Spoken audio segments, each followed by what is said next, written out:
Hello বন্ধুরা, Bangla serial সমাচারে তোমাদের সবাইকে স্বাগত জানিয়ে কথার আজকের পর্বের রিভিউ নিয়ে আমি পৌঁছে গেছি তোমাদের সামনে। তো আজকের পর্বে আমরা দেখতে পাচ্ছি দাদু আর ঠাম্মি তো কথা বলছেন যে মা গন্ধেশ্বরী আমাদের বাড়িতে পা রাখলেন, তাও বুলি ওই মেয়েটির হাত ধরে। এই মেয়েটি না আমাদের বাড়ির জন্য খুব শুভ, তুমি দেখো। ঠাম্মি বলছেন কথা চলে যাওয়ার পর মা আনন্দীর কাছে উনি নিত্যদিন বসে কথাকে আবারও চেয়েছেন, কথাকে যাতে ফিরিয়ে দেন উনি। আর বলছেন যে মা আনন্দী আমার কথা শুনেছেন, বুলিকে আমাদের কাছে পাঠিয়েছেন। আর এই বুলি দেখো আমাদের অগ্নিকে একদম ঠিক করে তুলবে, আগের মতো করে তুলবে। ওদিকে অগ্নির বাবা কিন্তু মনে মনে সন্দেহ করছে যে এই মেয়ের সব কিছুই তো আমাদের কথার মতো, তাহলে কি এই আমাদের কথা? এদিকে তো অঙ্কিতের উনুন ধরাতে ধরাতে অবস্থা খারাপ, সমানে ফু দিচ্ছে কিন্তু আগুন আর ধরে না। এদিকে প্যাটির মা মানে পিসিয়া, সে তো খুব রেগে যাচ্ছে তার মেয়ের উপর। বলছে যে কিরে উনুন ধরানো শিখবি আয়। বলে উনুন ধরানো তো মা কোনো ব্যাপার না, দাঁড়াও আমি অনলাইনে অর্ডার করে দিচ্ছি, এক্ষুনি এসে উনুন ধরিয়ে চলে যাবে। বলে কি অনলাইনের লোক আসবে বাড়িতে উনুন ধরাতে? এই শোন তুই এদিকে আয়, এদিকে আয়। এই বলে প্রিয়া যায়, দিয়ে প্রিয়ার কানটা মুলে দেয় যে কী রে, আগের যুগে তো কই এরকম অনলাইন টনলাইন কিছু ছিল না, আমরা তো আমাদের মায়েদেরকে দেখে দেখে সব কিছু শিখেছি, তুই কবে শিখবি রে? তুই সব কিছু শিখে নিতে পারিস না? হ্যাঁ চল আজকে উনুন ধরানো শিখাবো তোকে, চল। তখন প্রিয়া বলছে কী বলছো মা, কী বলছো? এই বলে কিন্তু আবার ছোটকাদের কাছে পালিয়ে যায়। বলে দেখছো আজকে তো মা আমাকে মেরেই ফেলতো।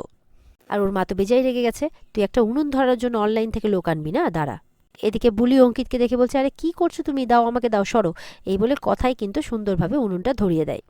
এবার তো ভোগের সব আনাজপাতি কাটতে হবে, সেই জন্য সবাইকে ডাকছে। তখন সেখানে ঋতু এসেছে, বলছে এই মেনি তাড়াতাড়ি কাটতো। বলে দেখো মেনি বলবে না, তাহলে কিন্তু কিচ্ছু করবো না। বলে আরে রাগ করছিস কেন, তোকে তো নিজের বলেই মানে ভেবেই বলি আর কি। মেনি বলছে দেখো মোটো কিন্তু ভালো হচ্ছে না, দুম করে মেরে দেবো একজন। তখন কথা বলছে মারবে বলছে, মানে বুলি বলছে আর কি। মেনি বলছে কি করে কাটবো? বলছে আরে সবজির মতো করে মানে ভাজার মতো করে কাট না রে। এরপরে তো আবার বলছে মেনি। তখন বলছে যে ও তো রেগে যাচ্ছে ঋতু খুব, বলছে আচ্ছা বাবা তোকে তো একটু আদর করে ডাকলাম, বলে তোমাকে আমাকে আদর করে ডাকতে হবে না। তো বলছে কে ডাকবে শুনি? ওই পুলিশবাবু, এরভাবে বলছে। এদিকে যখন উনুনটা ধরিয়ে দিয়েছে তখন অঙ্কিত মানে ছোটকাকে বলছে দেখ, ছোটকাও বলছে তুইও দেখ।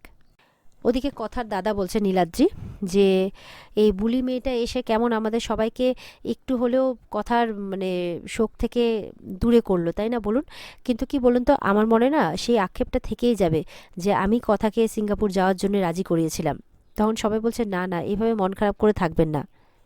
এবার কথা বলছে সবাই তো এলো, ভালো সাহেব আসবে নাই? তখন বলছে যে কোথায় যে আছে ভালো সাহেব? ওদিকে দেখা যাচ্ছে তার ভালো সাহেব মানে অগ্নি কথার ছবির সামনে দাঁড়িয়ে কথা বলছে যে তুই খুব খুশি না রে আজকে?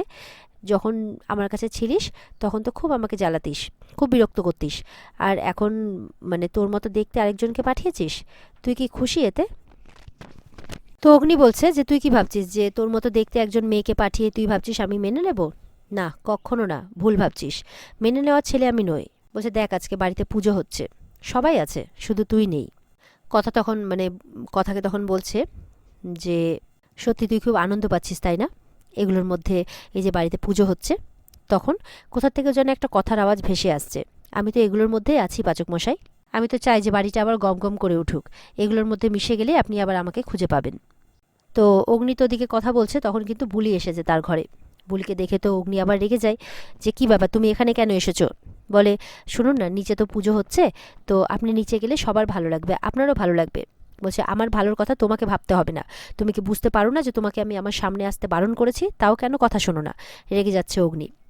মানে বুলি বলছে আচ্ছা আপনি তো আমাকে অনেক কথা বললেন, তো আপনাকে আমি একটা কথা বলি, মা গন্ধেশ্বরী হচ্ছেন এই তেল সুগন্ধি সাবান এই সবের দেবী।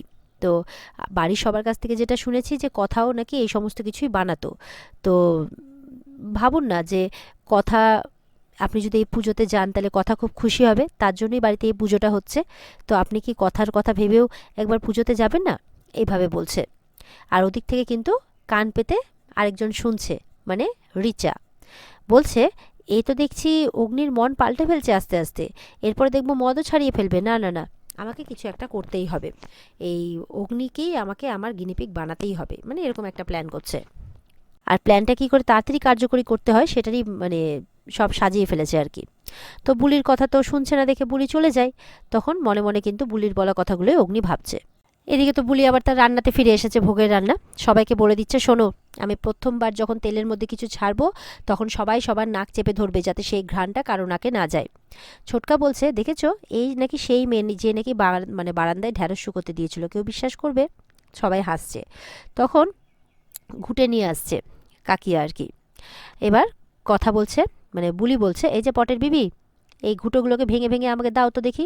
বলে, কি, আমি পাগল হয়েছে নাকি মা, দেখছেন কি বলছে, নাকে পুরো কাপড় টাপড় ধরে আছে। তখন অগ্নির ঠাম্মি বলছে যে আচ্ছা আমি করে দিচ্ছি। তখন বুলি বলছে, না না না, আপনাকে করতে হবে না, দেখেছো তো তোমাকে কেন পটের বিবি বলি আমি। বলে, এই আবার তুমি আমাকে পটের বিবি বললে? চিত্রা বলছে। এরপরে গেছে রিচার কাছে। রিচাকে বলছে, এই শোনো, তোমার জন্য কাজ আছে, 5টা আমের পাতার মধ্যে কাজল পাতোগে যাও। বলে, কি, আমি কাজল পাতবো? কি মনে হচ্ছে আমাকে, মানে আরে জোকিং, মানে এভাবে বলছে। বলে, কি, বলে মজা করছো আমার সাথে? বলে, এতে মজা করার কি আছে, আমাকে পঞ্চপ্রদীপ চোর বলতে পারো, আর 5টা আমের পাতাতে তুমি কাজল পাততে পারো না? এভাবে বলে চলে যায়। নীলাদ্রি বলছে, এ দারুণ ব্যাপার, পঞ্চপ্রদীপ চোর বলার বদলা পঞ্চপাতায়, মানে আমের পঞ্চপাতায় কাজল পাতা। ঋতু বলছে, আরে এ তো ভারী সোজা কাজ, ওই পঞ্চপাতার মধ্যে ঘি লাগিয়ে সেটাকে আগুনে ধরো, তাহলেই তো হয়ে যাবে। তখন বুলি বলছে, বাবা মেনি, তুই তো ঝগড়া করতে শুধু পারিস না, তোর তো মাথায় বুদ্ধিও আছে রে মেনি। এভাবে বলছে। মেনি আবারও রেগে যায়, মানে ঋতুপর্ণা। ওদিকে রিচার অবস্থা খারাপ, সব পাতা একসাথে আগুনে ধরেছে। বুলি বলছে, এই যে গেল গেল গেল, এই পেঁচা, একটা একটা করে পাতা ধরতে হয়, কিছুই তো জানো না দেখছি। এরপর কিন্তু মানে বুলি মুখের মধ্যে কাপড় বাঁধে, তার সাথে সবাই নাকে কাপড় দেয়, কারণ প্রথম রান্নার ঘ্রাণটা যাতে না যায় সেই জন্যে। তারপরে সবাই যে যার মতো করে আবার খুলে দেয়। এদিকে বুলি এবার সবাইকে বলছে যে পুজোর কাজ করতে করতে আমি একটা গান গাই। সবাই মিলে রাজি হয়। তখন বুলি কিন্তু গান গাইতে শুরু করে, আর তার সাথে সাথে সবাই গাইছে। ওদিকে দেখা যাচ্ছে যে অগ্নিও ওপর থেকে নেমে এসেছে, পুজোতে থাকছে আর বুলির গান শুনছে। আর মনে মনে মানে সবাইকে বলছে আর কি, যে আমিও ভাবলাম যে আজকে থেকে যাই, আমি এখানে থাকলে হয়তো কথার ভালো লাগবে। দাদু ঠাম্মি তো এটা দেখে অবাক। ঠাম্মি বলছে, দেখলে, বুলি পারলো, বুলি ওর কথা রাখতে পারলো, অগ্নি দাদুভাইকে পুজোতে আনতে পারলো। এরপর তো ঠাকুরমশাই চলে এসেছেন পুজো করতে। ঠাকুরমশাই বলছে, খুব ভালো হয়েছে পুজোর আয়োজন, কত বছর পর আবার আপনাদের বাড়িতে পুজো করছি, মানে কতদিন বাদে পুজো করছে আর কি, সেটাই বলছেন উনি। এবার বুলি বলছে ঠাকুরমশাইকে এসে, যে ঠাকুরমশাই, মায়ের ভোগ তো ঠাকুরের সামনেই, মানে মায়ের সামনেই রান্না করতে হয়, তাই আমি এখানে বসেই করছি। বলে, হ্যাঁ হ্যাঁ তুমি করো না, খুব ভালো, তুমি করো। তো এবার কথা বলছে, মানে বুলি বলছে, এবার দেখবে আমার চমক। সবাই বলছে, কি চমক? তখন একটা ঝুড়ি ভর্তি করে গোলাপের পাপড়ি নিয়ে এসেছে। সুগন্ধি পোলাও বানাবে, গোলাপের পাপড়ি দেওয়া লাল লাল পোলাও। তখন বলছে, মা শুধু সুগন্ধির দেবী এমনটাই নয়, মা সৌন্দর্যের দেবী, আর সৌন্দর্য বলতে শুধু ওই ফর্সাপানা মুখকেই বোঝায় না, মনটাও সুন্দর হতে হয়, এইভাবে বলছে। অগ্নি শুনছে। কিভাবে পোলাওটা বানাবে সেটাও বলল। ফার্স্টে বলছে, যে চালটা প্রায় হয়ে এসেছে, এটা ফার্স্টে নামিয়ে দেবো, তারপরে অন্য একটা পাত্রে এই গোলাপের পাপড়িগুলো দিয়ে জলটাকে ফুটাবো, জলটা লাল হয়ে যাবে, সেই জলটাকে দিয়ে এই চালটা আবারও সেদ্ধ করব। পোলাওটা লাল হয়ে যাবে, তারপরে তোমরা যেরকম নুন মিষ্টি খাও সেরকমই হবে, দিয়ে তারপরে ব্যাপারটা ভাপে হবে। এইভাবেই তৈরি হয়ে যাবে গোলাপের সুগন্ধি রাঙা পোলাও। এই পদ্ধতির কথা শুনে কিন্তু অগ্নি কথার কথা ভাবছে। কথাও কিন্তু মানে জবার লাল পোলাও বানিয়েছিল একই রকম পদ্ধতিতে, তখন কথা বলে উঠছে অগ্নি। এরপরে বুলি বানাচ্ছে আর সবাই সেটা দাঁড়িয়ে দেখছে। বাড়িতে সবার চোখে জল। পিসিমা বলছেন, মানে পিসিয়া বলছে, তুমি এগুলো শিখলে কোত্থেকে বলি? আমাদের কথা যেন এরকম নিত্য নতুন রান্না করতো। বলছে, আমি বস্তির মেয়ে, আমি সব জানি, আর এরকম নিত্য নতুন জিনিস বানালে মনটাও ভালো থাকে। এদিকে রিচা এত শয়তান, দেখছে যে আগুনের ঠিক কাছেই বুলির শাড়ির আঁচলটা আছে। বলছে, রিচা কি করছে, সবার চোখের আড়ালে সে আঁচলটাকে আগুনের মধ্যে দিয়ে দেয়। অগ্নি কিন্তু আগুনটা দেখতে পায়, চিৎকার করে ওঠে কেয়ারফুল বলে, আর এসে নিজের হাত দিয়ে আগুনটা নেভাতে থাকে। হাতে ছ্যাঁকা খায় অগ্নি, আর এইভাবেই আগুনের হাত থেকে বুলিকে সেভ করে। এরপরে বুলি আর অগ্নি একে অপরের দিকে তাকিয়ে থাকে। সবাইও দেখে খুশি হয় যে অগ্নি বুলির মানে শাড়িটা আগুনের হাত থেকে বাঁচায়, মানে বুলিকেও বাঁচায় আর কি। এরপরে রানীও দৌড়ে আসে, কিরে তোর কিছু হয়নি তো? এরকমটা কি করে হলো রে, তুই তো প্রতি রাতেই পূর্ণিমা রাতে মায়ের পুজো করতিস। এদিকে রিচা মনে মনে ভাবছে যে এভির জন্য মেয়েটা আবার বেঁচে গেল, আগুন লেগে পুড়ে যেতে পারতো, ল্যাটা চুকে যেত, বাবা মনে হচ্ছে অত সহজ। এদিকে পিসিয়া বলছে, আর একটু বরফ আর হলুদ এনে দাও না, পুড়ে টুড়ে গেছে হয়তো কোথাও। অগ্নি বলছে, ওসবের দরকার নেই, যদি পুড়ে গিয়ে থাকে একটু ক্যাবেজ বা বাঁধাকপি পাতার পেস্ট লাগিয়ে দাও।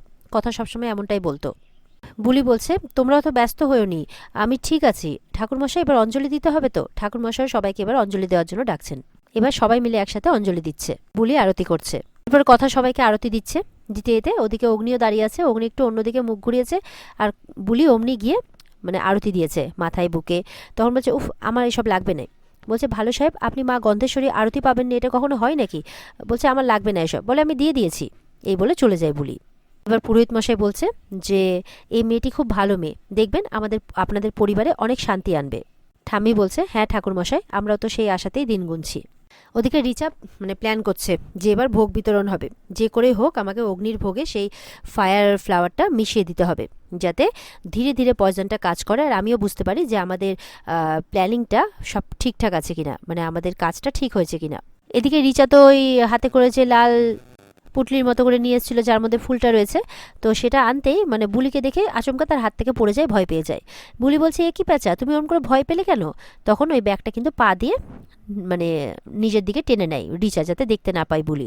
বুলিও সন্দেহ করে তাকে, কারণ বুলির তো নজর আছেই রিচার দিকে, কারণ জানে যে প্যাঁচা কোনো গোলমাল করতে পারে। তাই অবাক হয়ে দেখতে থাকে রিচাকে। আর এখানে আজকের পর্ব শেষ হয়ে যায়। তো বন্ধুরা, এই ছিল আজকের পর্বের রিভিউ। ভালো লেগে থাকলে কিন্তু পর্বকে লাইক কমেন্ট করে জানাতে ভুলবে না।